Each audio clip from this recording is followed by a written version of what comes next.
General Grievous, the supreme commander of the Separatist droid army.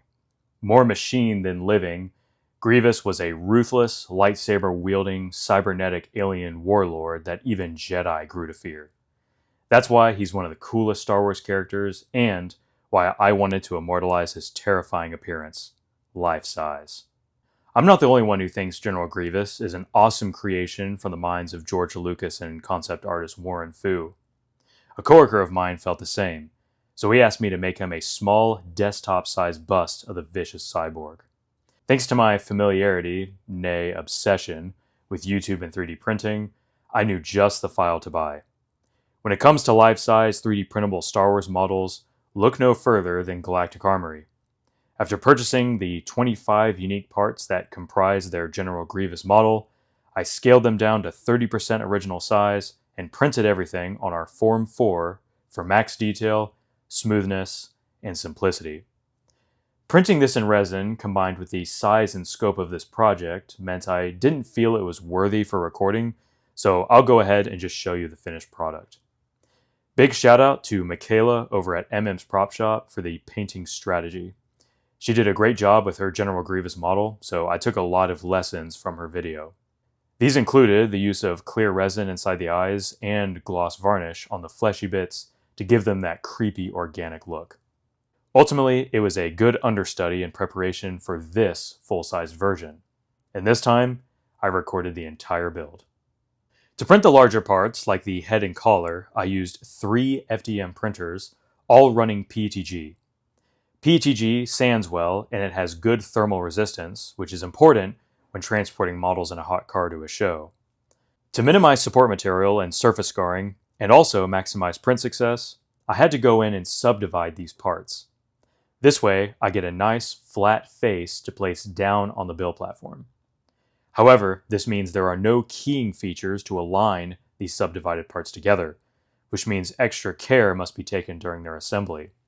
Since the hoses all intertwine together in a very specific way, plus their very detailed surfaces, their serpentine geometry, and the subtle differences between left and right-handed parts, all meant that there was no way I could print them via FDM. Rather, I would save these for the Form 4 resin printer. So, with the printers and materials ready, parts oriented and supported, it was time to cue the music.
Now that all the parts were printed and their support material was removed, it was time to begin the first round of sanding. The only sanding required on the resin prints, thanks to their very smooth finish, was to lightly knock down the small pips where a support truss was present. Therefore, most of the sanding applies to the FDM PETG printed parts.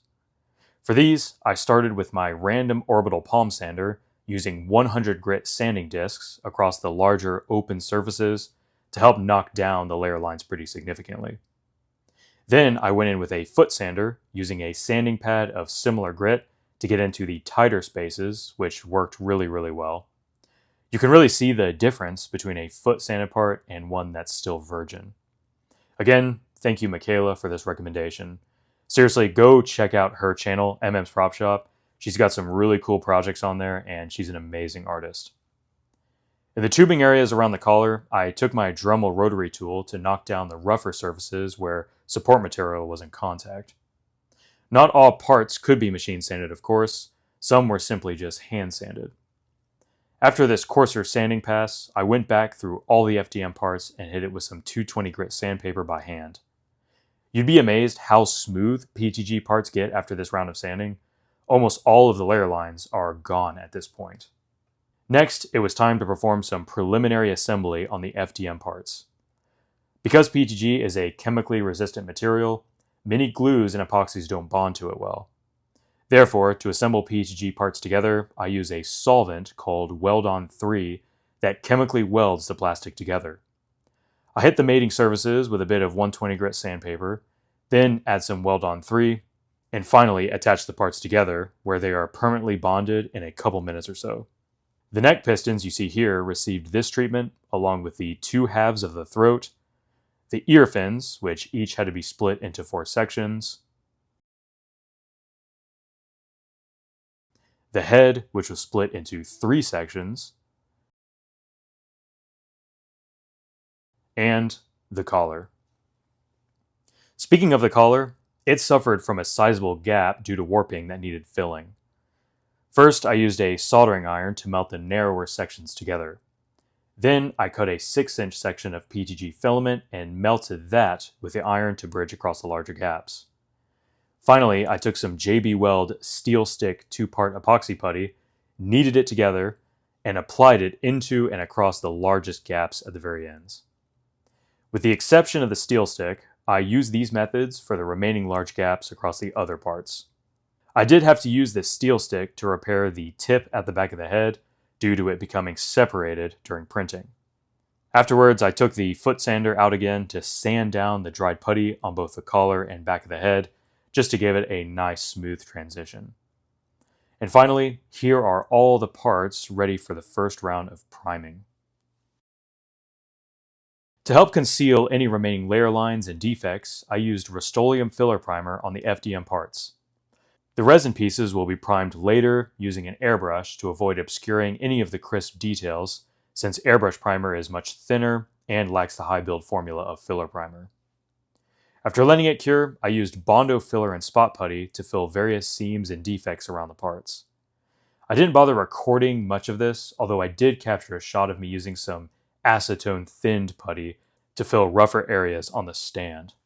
After it dried, I went about sanding it down using some 220 grit sandpaper. This stuff spreads well, it conceals well, and sands well, which is why it is so often used in 3D printing projects. I had to do a couple rounds of spot putty application until all the surface imperfections were neatly repaired and the surfaces were leveled out well enough to be hidden when the top coat was applied. Eventually, you get to a point where it's about as good as you can get it, so I went and applied a second round of filler primer. I then went in and applied another round of spot putty for any additional gaps and blemishes, sanded that down, and applied the final round of filler primer. I was still dealing with some small hairline seams, so I used some UV resin from Formlabs to paint out these details. Because of its high viscosity, UV resin is easy to work with, it self-levels, and it cures in seconds when exposed to UV light. This eliminates any and all issues for good. Some folks will actually paint this stuff on their entire part prior to priming to help speed up this repetitive section of post-processing. Because of the small sections that needed repair with resin, I didn't bother repriming those parts, so instead I jumped into the final round of sanding, this time with 400 grit sandpaper. This levels out the primed surface to produce a finish that's incredibly smooth and perfect for top coating. Lastly, I went in with a sculpting tool and cleaned out the channels around the vocoder plates since they got filled a bit with the various filler priming passes. And here are the parts at this stage of the project. Finally getting to top coating is such a liberating feeling, like you're finally free from the priming and sanding purgatory. I set up my airbrush spray booth and began priming the hose parts using Vallejo black primer in my Iwata Eclipse. Since most of these parts will be varying shades of dark metallic colors, black is a good base primer color. While those dried, I began airbrushing the FDM parts with my new GSI Krios PS290 by Mr. Hobby. It's unreal how much paint this thing spits out. My initial base coat with it was with Vallejo Model Air Ivory, a light tan that's a slightly darker shade than the final coat will be. Again, this strategy of layering colors to add dimensionality to the paint job I learned from Michaela's Grievous build. Similarly, for the neck pistons, I painted them black so that I could then paint over them with a light coating of gunmetal to give them a machined look. For the stand, I painted it with Vallejo Mahogany. Holding it worked fine for getting up into the downward-facing surfaces, but by the time I got to the base, I had to switch gears. I've seen people use turntables to paint models, so I quickly threw one together out of some spare Lego parts and some cling wrap just to help prevent discoloration from overspray. This ended up working brilliantly. I later added some lighter shades of brown just to kind of give the stand a bit more character. Next, I loaded ivory back into the airbrush to begin painting the collar. I was able to get the upper surface painted before running out of this color, so I had to go over to my local hobby store, which fortunately they sell it. So I went ahead and picked up some more. I noticed the paint looked a bit more yellow than I remembered, but I just chalked that up to the bottle being the translucent white version rather than the clear style bottle I had bought previously. When I got back to spraying, though, something definitely looked off, even to my colorblind eyes. You can really see the color difference here. The ear fin is the correct color, the head is certainly not. But both paints are called ivory, so I was pretty confused.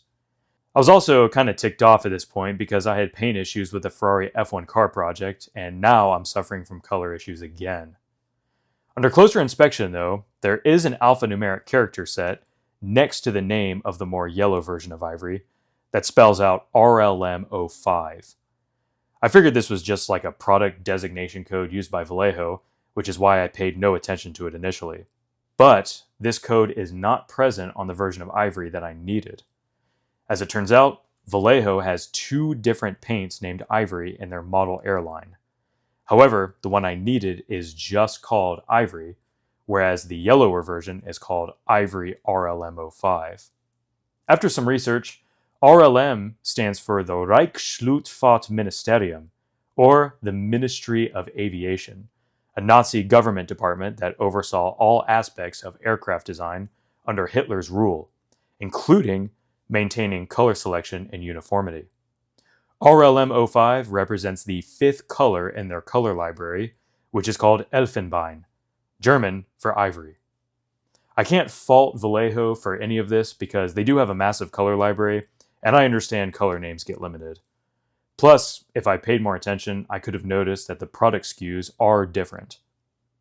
Thankfully, I was able to spray 2 coats of the proper ivory color to completely cover the yellower version, making it look like nothing ever happened. Back to the hose details, I painted them various shades of silver and gunmetal, and also used copper for the longer hoses, since those appear to be that color according to the reference images. Some of the smaller parts will also undergo some hand painting later for added depth and detail, so it's not just limited to the airbrush.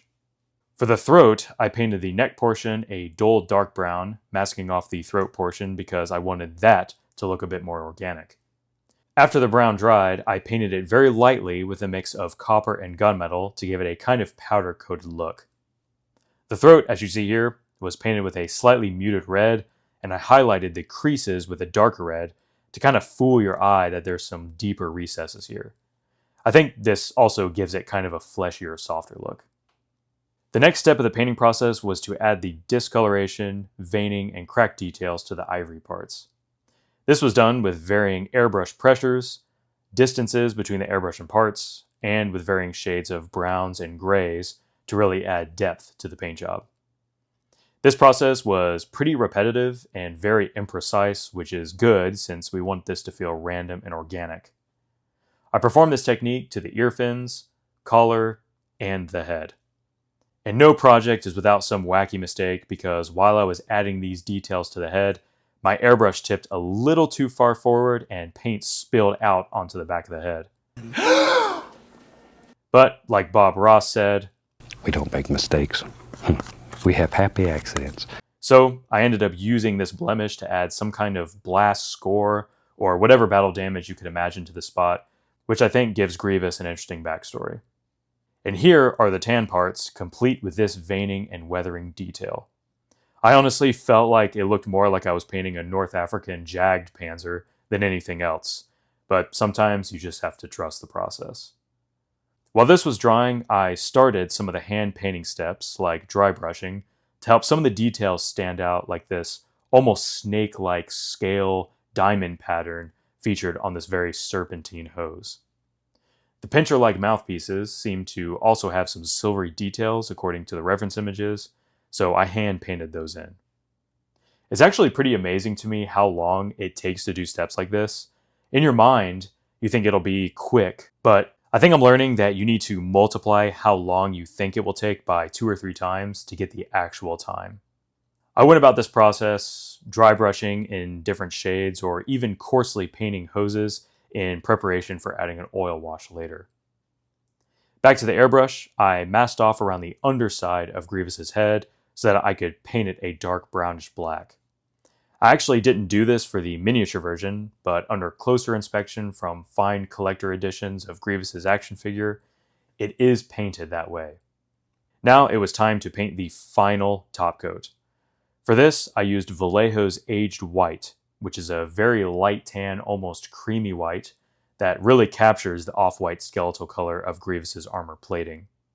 This final coating helps to dull the colors applied up to this point, and really makes the paint job stand out and feel professional. After coating the collar, I masked off around the inside of the collar so that it could be painted a similar brownish black used on the back of Grievous's head. In hindsight, I probably wouldn't have masked it so extensively because I had to go back and add the gradual shade transition anyway. That would have been easier and quicker to do without so much masking. Basically, overspray would have taken care of this along the way. And another happy accident happened here, where the collar slipped from my hand slightly and caused a stray bit of paint to hit the outer surface. After cleaning off what I could, I simply went back with some aged white and dulled it to look like the rest of the veining, so it wasn't a big deal in the end. My last task with the airbrush was to paint around Grievous's eyes, which also helped add some nice transitioning between them and the mask itself. My first major hand painting task was to paint inside the grooves on the collar and head. Again, I was thinking this would take like 30 to 45 minutes, but it ended up taking me over an hour and a half. That's because it's really precise work that requires a steady hand to avoid the paint job from looking wavy. Then I painted the flesh around the eyes using some reddish brown and varying shades of light browns, tans, and grays to give Grievous that wrinkled flesh look. My lighting here isn't great, but when I pivot the model or shine a light on it, you can make out these details a bit better. You can also see the details a bit more when I paint the eyeballs themselves.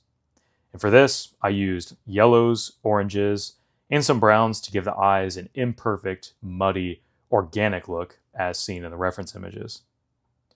I focused the darker colors around the rims and in the corners of the eyes just to kind of give the eyes added depth. Next, I penciled in the pupils and painted them in. I definitely was a bit worried about making Grievous look wall-eyed or cross-eyed, but with a little care, it turned out in the end with him looking more or less straight ahead.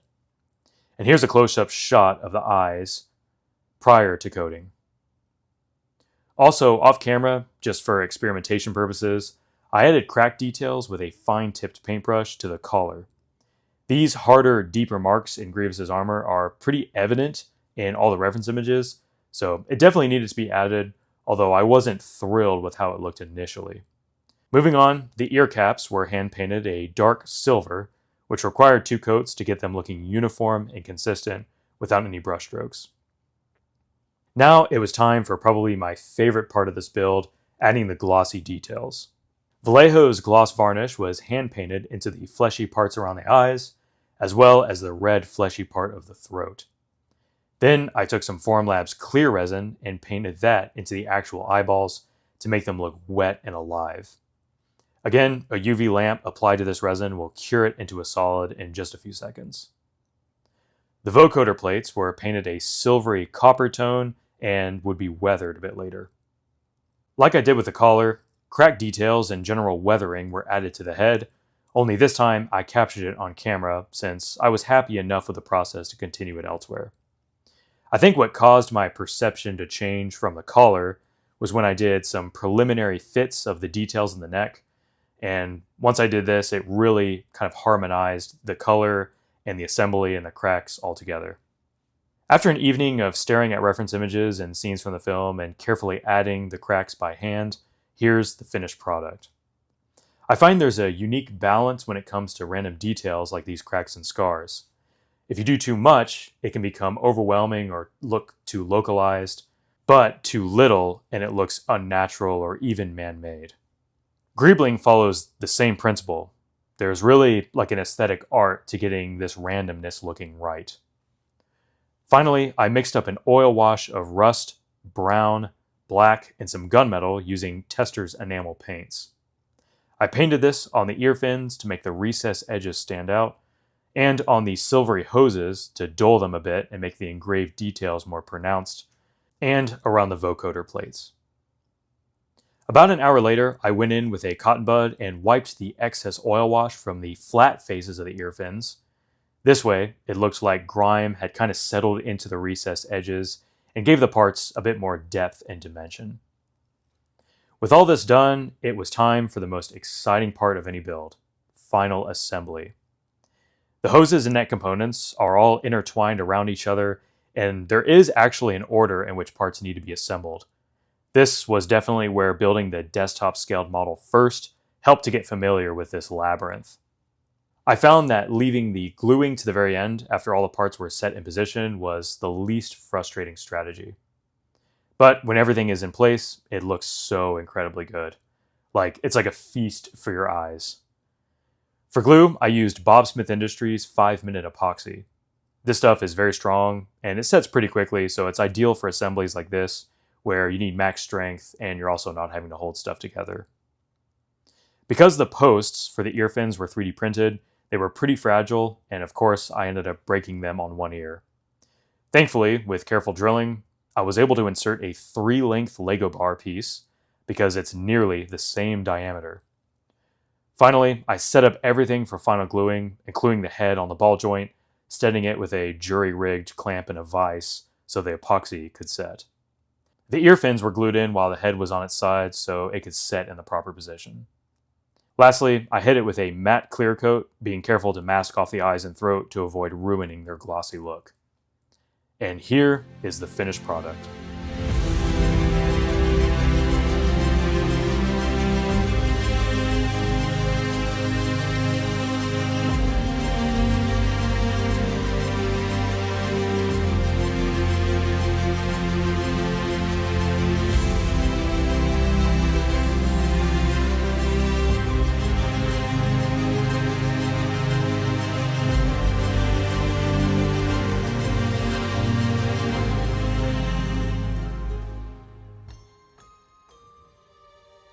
Well, that's all from me on this project. I am currently working on a pretty ambitious project that's also going to be life-size, so stay tuned for that. Thanks for watching, and we'll see you all in the next one.